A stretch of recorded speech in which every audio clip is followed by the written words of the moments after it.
Muy buenas noches, señores alumnos. Vamos a seguir avanzando. Oclusión. Ya vimos oclusión temporaria, oclusión mixta e hicimos la introducción de la oclusión permanente.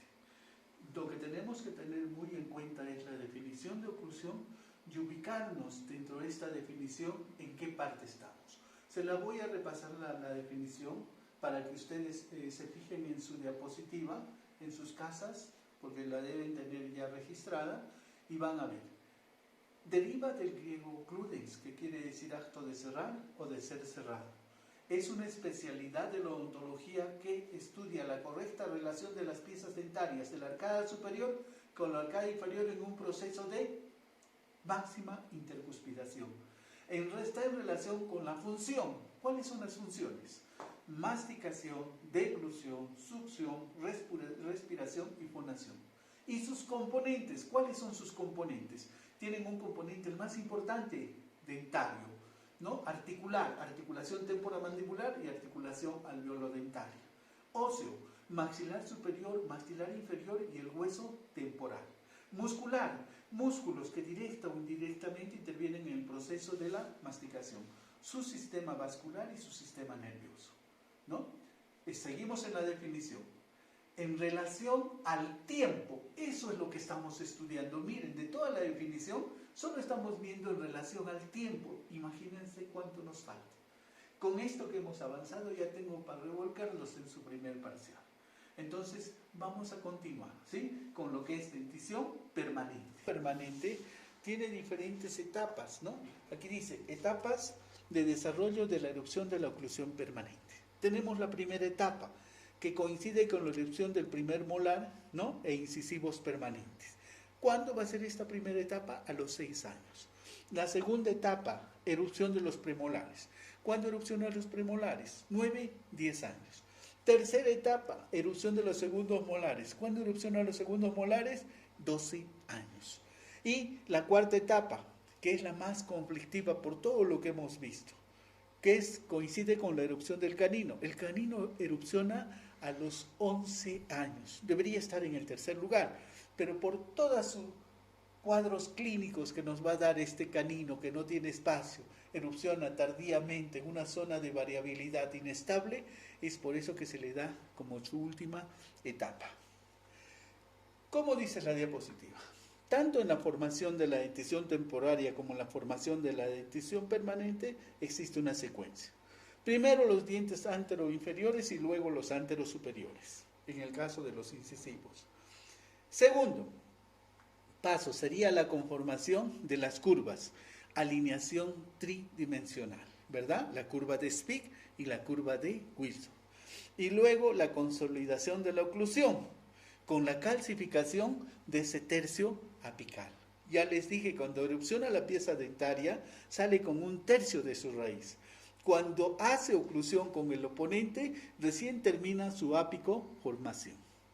En esta misma secuencia será lo que seguiremos en el diagnóstico y el tratamiento de la oclusión, que hemos resumido con la palabra dato, que significa la D, desoclusión, la A y la T, alineación tridimensional, y la O, oclusión. Hemos llegado a lo que conocemos como una oclusión adulta, y en ella solo encontraremos como recuerdo de la dentición mixta, facetas adaptativas o cicatrices en el esmalte de aquella oclusión balanceada bilateral. Ya dijimos, salía el primer molar, salía el molar inferior, salía el molar superior, después de un año, 7, 8 años llegaban a la oclusión, pero el niño tenía bruxismo, entonces hacía movimientos de bruxismo y no estaba todavía maduro el sistema nervioso central. ¿Qué buscaba? Su posición definitiva. Pero este proceso de bruxismo, ¿qué dejó? Raspó esa superficie del esmalte del molar superior y quedó como ella la cicatriz de lo que fue una oclusión balanceada bilateral, o sea, el contacto simultáneo de todas las piezas en todos los movimientos excéntricos. Muy bien, pasamos. Seguimos en dentición permanente. Los dientes no están estáticos. están en constante movimiento. Si estuvieran estáticos, estuvieran soldados. Si estuvieran soldados, ¿qué no existiría? El ligamento periodontal. Dios es sabio, nos dio ese ligamento periodontal, porque imagínense, si no hubiera ligamento periodontal, no podríamos hacer las extracciones dentarias. Muy bien, movimientos dentarios. Los dientes desde su formación nunca están estáticos, tienen pequeños movimientos que no pueden ser detectados por los individuos. Estos movimientos son normales, desde que erupcionan hasta que el individuo muere. Los movimientos compensan, ojo, el crecimiento de los maxilares. Hemos dicho los huesos maxilares, tanto el maxilar superior como el maxilar inferior, van a crecer por dos acontecimientos: la presencia de los gérmenes dentarios y su posterior erupción, y el bruxismo, que es fisiológico en los niños. Entonces, pues los movimientos compensan, ¿no?, el crecimiento de los maxilares, pues al mismo tiempo que se están formando los dientes, los maxilares están aumentando de longitud en el ancho, el largo y la altura. Así tenemos que hay movimientos, ¿no?, preeruptivos, movimientos eruptivos y movimientos posteruptivos. ¿A qué se refieren los movimientos preeruptivos? Como su nombre lo dice, antes de su erupción. Son los que se realizan en el primordio o germen dental, previo a la erupción. Se considera que estos son los movimientos propios de la odontogénesis, en sus etapas de yema o germen dental, caperuza, campana y posteriormente una serie de condiciones previas a su erupción. Movimientos eruptivos son los que mueven al germen dentario siguiendo el eje axial de los dientes, apareciendo en la cavidad bucal y terminando en el momento en que estos hacen contacto funcional con su antagonista. Ya les dije, una cosa es que salgan, mire, este es preeruptivo, este es eruptivo, y aquí cuando hace contacto con el antagonista, recién es poseruptivo. Movimientos poseruptivos son movimientos que se realizan desde que los dientes entran en función u oclusión y se pueden considerar dos tipos: de compensación y de desplazamiento. Aquí tenemos en este cuadro. Por ejemplo, de compensación, ¿qué quiere decir? Aquí perdió el primer molar permanente. ¿Y qué ha hecho esta pieza? Este premolar se ha distalizado, este se ha mesializado. Miren cómo este molar, por el espacio que hay acá, se ha mesializado, se ha inclinado, la cúspide está metiéndose así, aquí. ¿Qué estamos perdiendo? Puntos de contacto, ¿no? Entonces, este sería de compensación. Y este de desplazamiento. Ha perdido el primer molar. ¿Cuál era nuestro tratamiento? Inmediatamente colocar una prótesis en este espacio desdentado, ya sea un implante o ya sea una prótesis, pero como no pusimos, mire, este sigue desplazándose hacia abajo. Y aquí se están notando las raíces. Seguramente con el tiempo va a perder esta pieza dentaria, y nosotros al perder pieza dentaria estamos perdiendo, ¿qué? Unidades de oclusión. Entonces, los movimientos dentarios, resumiendo, hay preeruptivos, eruptivos y poseruptivos. Y los poseruptivos son de compensación y de desplazamiento. Seguimos. Vamos a entrar a lo que es la clasificación de Angle.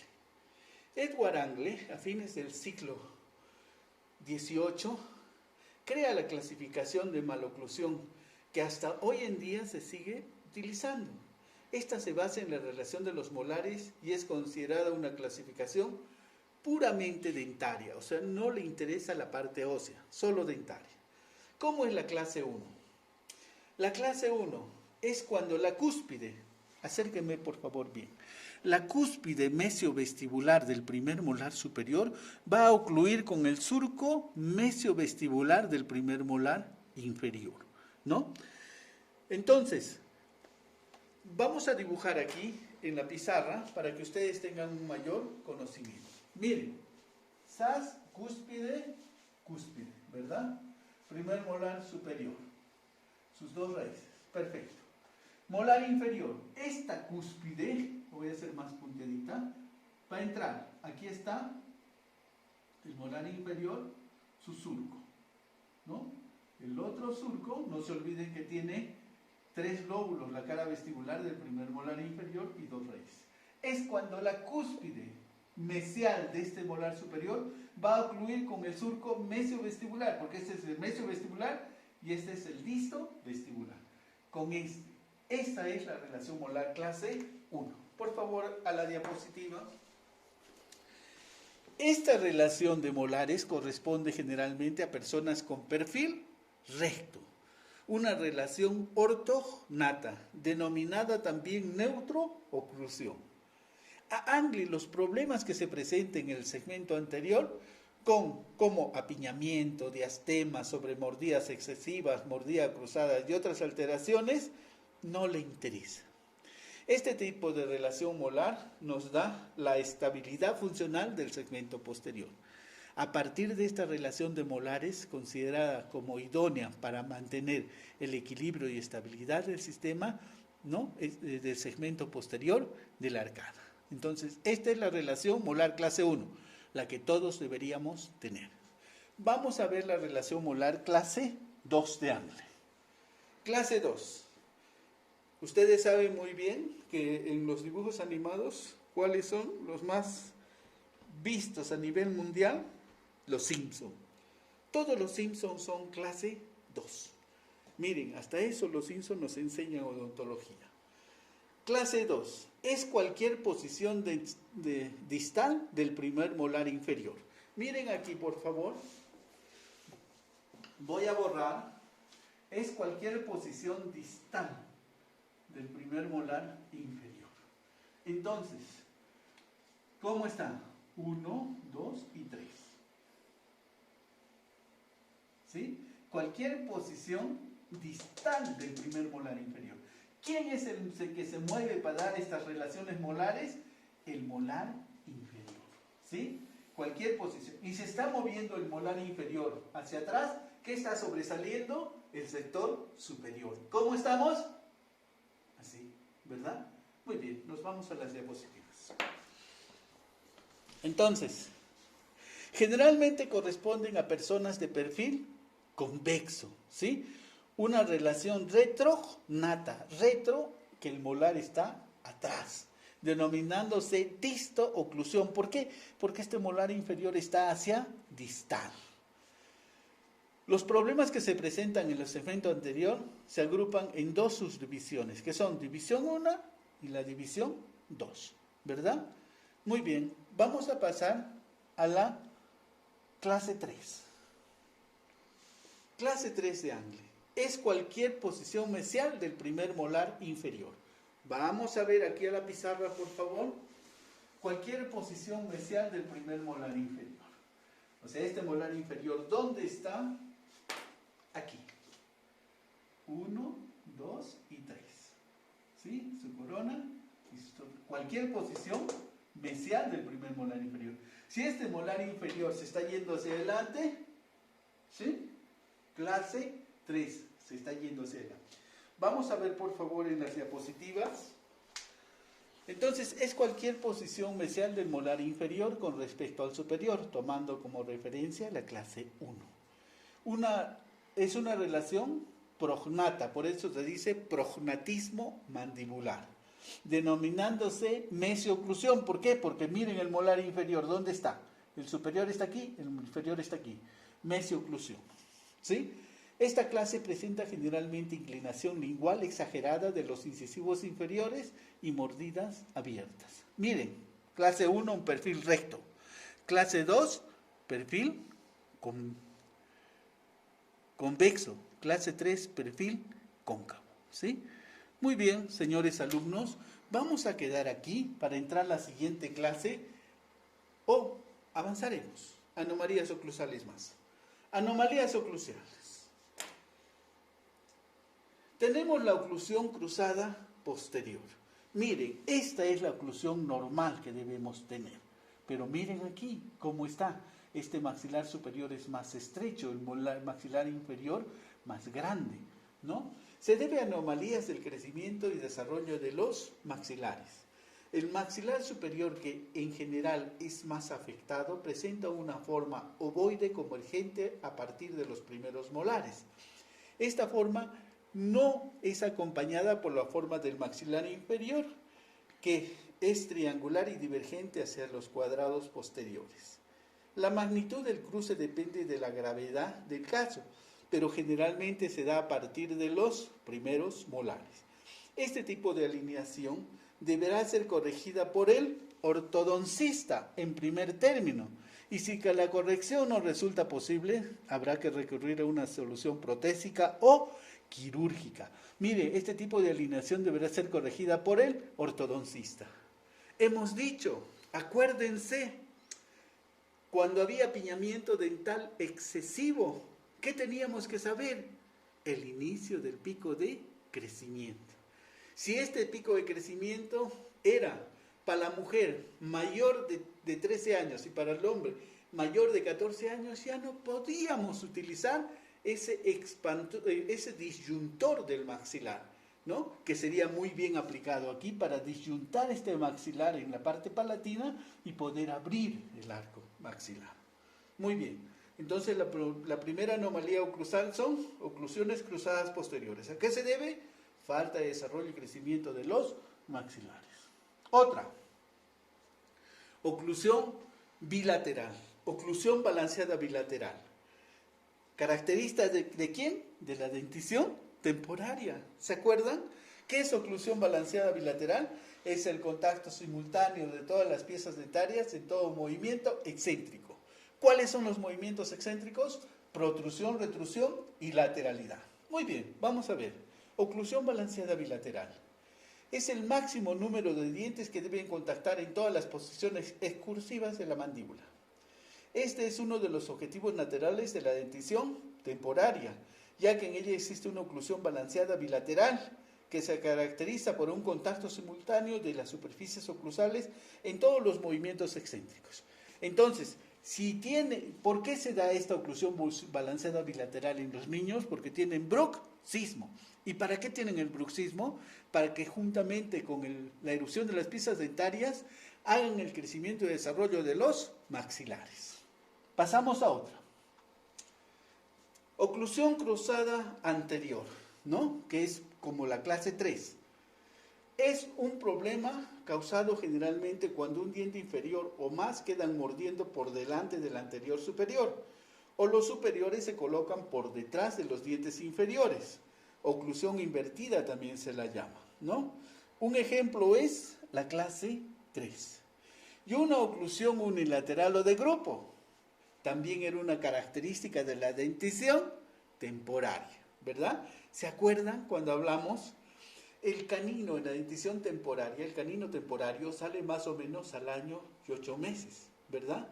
Pero el niño, ¿qué tiene? Bruxismo. Y el esmalte de ese canino era delgadito. Entonces, ¿qué pasaba? Ese canino quería cumplir su función. ¿Cuál es la función del canino? Desocluir en movimientos excéntricos. ¿Pero qué tenía el niño? Bruxismo. Lo iba desgastando. Y ese canino se apoyaba en las piezas vecinas. ¿Cuáles? El incisivo lateral superior y el primer molar temporal. Y cuando tomaba esas piezas se llamaba función de grupo. Pero como el niño seguía teniendo bruxismo, volvía a tener una oclusión balanceada bilateral. Vamos a ver lo que dice la literatura. Oclusión unilateral o de grupo. Es el cierre oclusal cuyos lados del arco dentario están en contacto con sus componentes en el lado de trabajo durante los movimientos de lateralidad, que se debe a una alteración neuromuscular. ¿Una alteración neuromuscular cuál es? El bruxismo. Es fisiológico en la dentición mixta y temporaria. Antes de completar su raíz, el canino, para que realice los procesos de desoclusión. Muy bien, pasamos. Nos vamos a quedar aquí en sistema estomatognático para avanzar la siguiente clase. Muchas gracias, muy buenas noches.